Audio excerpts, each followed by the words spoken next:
They all have unique stories and personal goals of why they choose to challenge the grueling course of Ironman.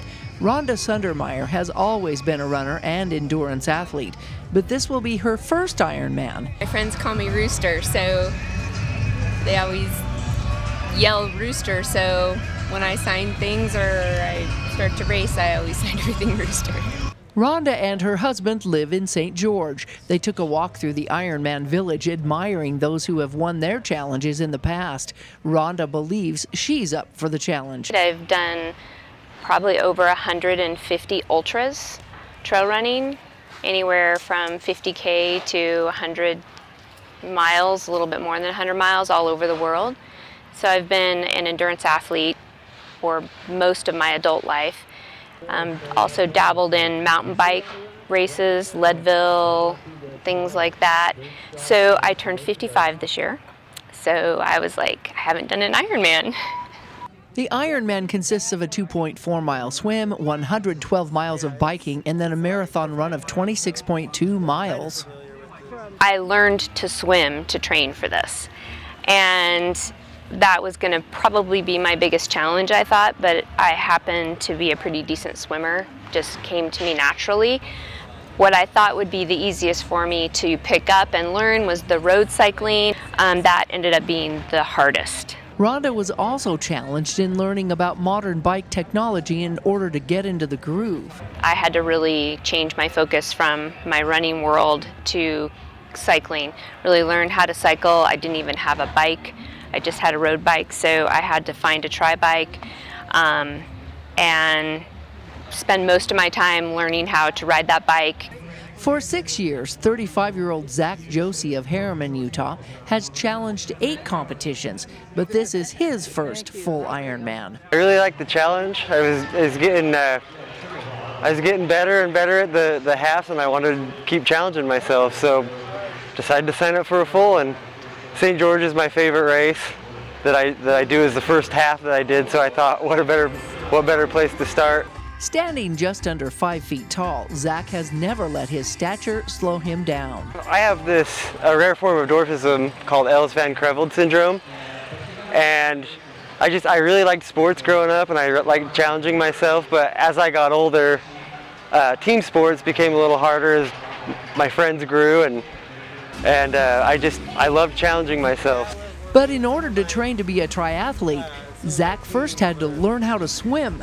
Didn't know how to swim, so I got swimming lessons and trained with that guy for about a year, learned how to swim, and and then did my first 70.3.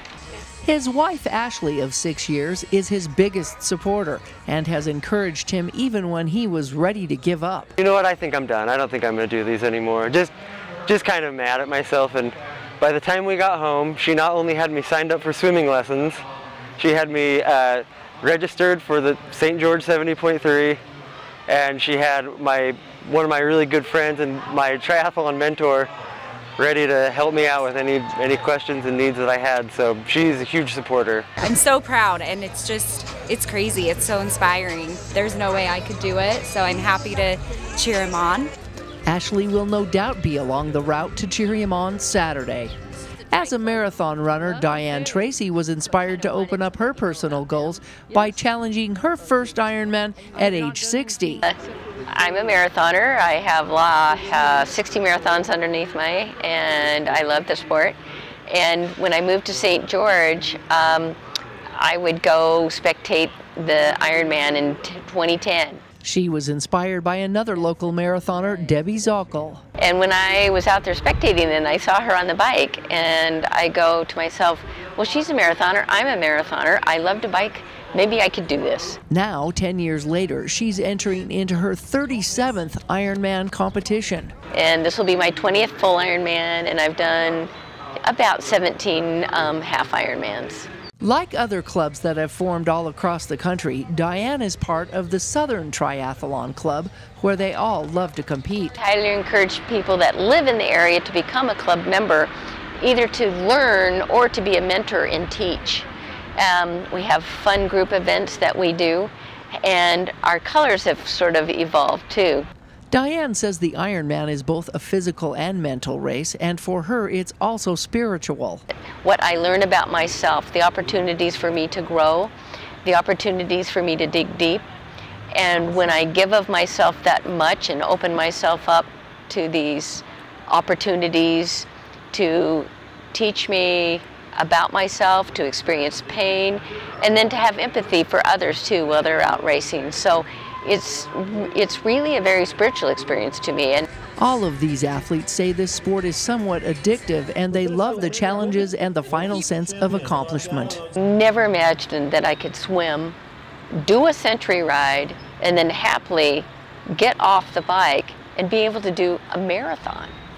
So I just never imagined I could do that. It's hard to explain unless you've crossed the finish line. It's such a sense of achievement and accomplishment that I can't explain it. And like I said, with my dwarfism, I think a lot of people expect, like, they don't see it coming.